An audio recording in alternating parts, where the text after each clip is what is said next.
The previous story showed you how Europe is scared, but many in the continent are also angry. I'm talking about ordinary people, your average Joe, or I suppose your average Johan.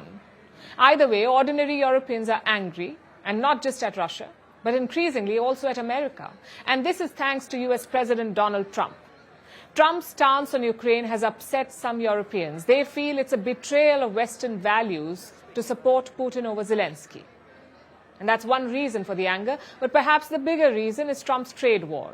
Donald Trump has threatened to impose tariffs on everyone. He has already done it to Canada and Mexico. He has tariffed steel and aluminium from everywhere, but things are about to get worse. New tariffs are set to arrive on the 2nd of April, and it's likely that no one will be spared, no matter how closely they're linked to the US. They will face American tariffs, and this has hurt the Europeans, who see the tariffs as a betrayal of the Western alliance. Ordinary people, of course, cannot influence geopolitics, not directly at least, but they can exercise the power of their wallets.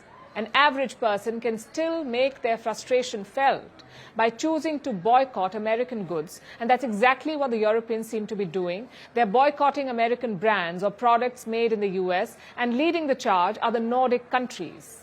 Denmark, of course, right up front. The Danes are especially angry because of Trump's tariffs, his approach to Ukraine and Greenland. Greenland, as you would know, is an autonomous Danish territory, but Trump wants to take it over. This has angered ordinary Danish citizens, so they are finding ways to push back.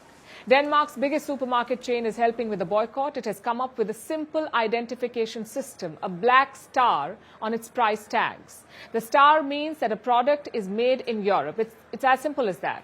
The supermarket still stocks American goods. They haven't been removed, but the star system makes boycotting US goods easier. And this is just the tip of the iceberg.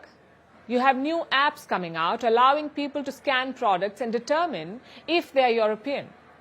Then there are online communities, Facebook groups with tens of thousands of members, all discussing ways to boycott the US. And I know it is ironic, boycotting American goods on Facebook, which is an American social media giant. The groups know this too. But they say nothing else gives them as much reach. This is how the boycott movement is growing in Europe. It follows a similar movement in Canada. There's an enormous Buy Canada, enormous Buy Local movement on the go. It's not a big marketing company coming up with an idea. It's grassroots, it's organic, it's from Canadians themselves, and that's what we have to grasp is how big this movement is. It's kind of swept across the country overnight by itself. The movement seems to be sweeping across Europe as well, and it seems to have swept away one brand in particular, Tesla. These days, Tesla CEO Elon Musk is synonymous with Trump because he funded Trump's election campaign, and now he's a top advisor to the US president. So obviously, Europeans are targeting Musk too. Tesla sales in Europe were down by 45% in January, 45% compared to a year ago. Europeans are switching to local alternatives, even if they're more expensive.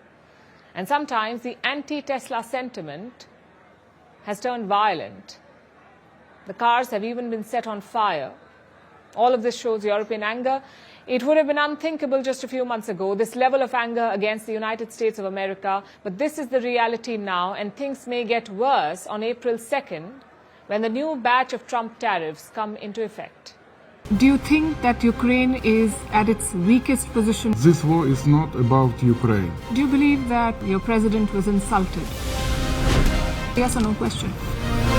Is Ukraine prepared to pay the price for that peace? No compromises at the cost of territorial integrity and sovereignty. Diplomacy will work? Yes. Do you think Russia will give up the territory if there is no ceasefire? Do you propose to keep fighting? We are ready to resist. Do you think there will be peace? Many countries gave us 3 days. President Trump said you don't have any cards. We do not have another choice. How do you keep fighting? You ask me once again the same question. Because you've not answered my question. We have enough capacities to keep fighting.